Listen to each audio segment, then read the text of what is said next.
Here's a quick Power Query tip to remove empty rows automatically.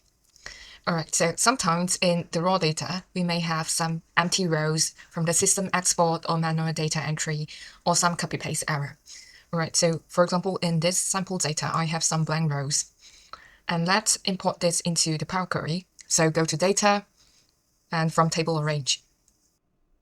Alright, so inside the Power Query editor, you can see that I have all the data and the null.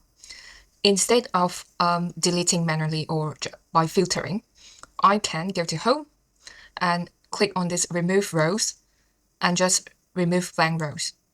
Remove blank rows, scan the entire row, and only remove rows where every column is empty. So this is much safer compared to filtering.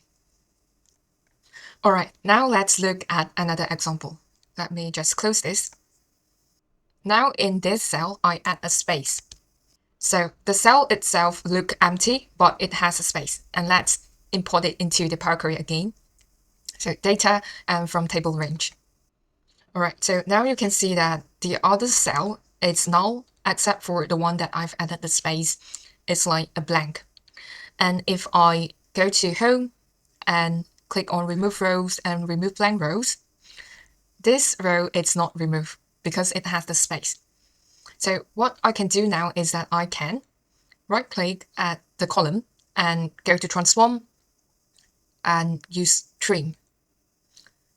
Alright, and now let's remove the blank rows again.